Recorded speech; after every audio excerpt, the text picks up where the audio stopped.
কত সুন্দর পরিবেশ না, নিরিবিলি শান্তশিষ্ট। আর বাংলাদেশে চলতেছে হলো ওই যে একটা মানুষ রূপের অমানুষ যে ভারতে ধরা পড়ছে, ওইটা ধরা পড়ার পর বলতেছে যে এর সাথে জামাত বিএনপি জড়িত।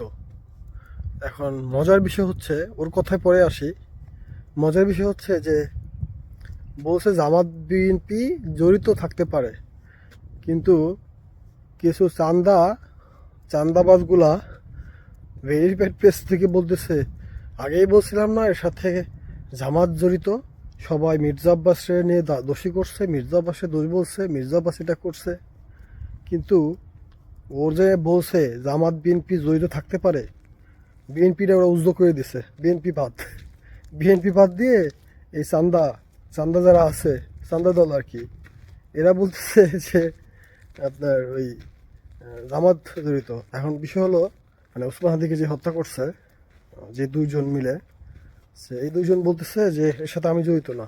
আচ্ছা, একটা কথা আপনি বলেন, একমাত্র সিদ্দিক বাদে চুরি করার পর সিদ্দিক বলছিল আমি চুরি করছি, আমি ভুল করছি, আমার মাফ করে দেন, এই লোকটা ছাড়া, এই ছেলেটা ছাড়া বিশ্বের কোনো চোর, কোনো ডাকাত, কোনো চান্দাবাজ, কোনো কুত্তালিক, কোনো ধান্দালিক, কোনো চান্দালিক, কোনো পান্দালিক, যেই হোক না কেন, এই বাটপারগুলা, এই চেতনা বিক্রিকারীগুলা, এই মেন স্ট্রিমগুলা জীবনে স্বীকার করছে যে আমি চুরি করছি। হাজার হাজার কোটি টাকা পাচার করে নিয়ে চোররা স্বীকার করছে আমরা চুরি করছি। এ দেখেন না, বিদেশ থেকে আপা কত বড় বড় কথা বলতেছে। মানে ও কোনো দোষ করে না, ও খুব ভালো মানুষ, ওর মতো মানুষই হয় না। আবার বাংলাদেশে কিছু আছে না আপনার চান্দা মান্দা তুলতেছে, এরা কি জীবনে বলবে আমরা চাঁদা তুলছি? তো ও হলো হাদি হত্যার খুনি। হাদিকে বলে এসব কথা সব জায়গায় উচ্চারণ করা যায় না। তো মানে এখন ও তো হত্যাকারী, এখন ও কি বলবে যে আমি হাদিকে হত্যা করছি, আমার এগুলো বলবে না।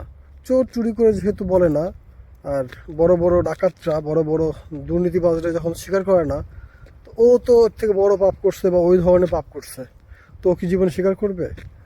এই হলো, এটা নিয়ে বর্তমানে আছে। কারণ বিএনপি নেতা কর্মী যারা আছে কিছু, ওই বিএনপি কিন্তু আওয়ামী লীগের প্রোডাক্ট, এরা হলো জামাতের কথাটা মনে রাখছে, কিন্তু বিএনপির নামও যে বলছে এটা ভুলে গেছে। এই হলো আমাদের 14 বাংলাদেশি, তো অকাম করে বেড়াবে আর কি। মানে নিজের কোনো কাম নাই, চান্দা তুলবে আর এসব ভুয়া ইনফরমেশন দিয়ে দিয়ে মানে জনগণকে পেশায় রাখবে। আলটিমেটলি যাই দেখবেন কি ঠনঠানা। আসসালামু আলাইকুম, আল্লাহ হাফেজ।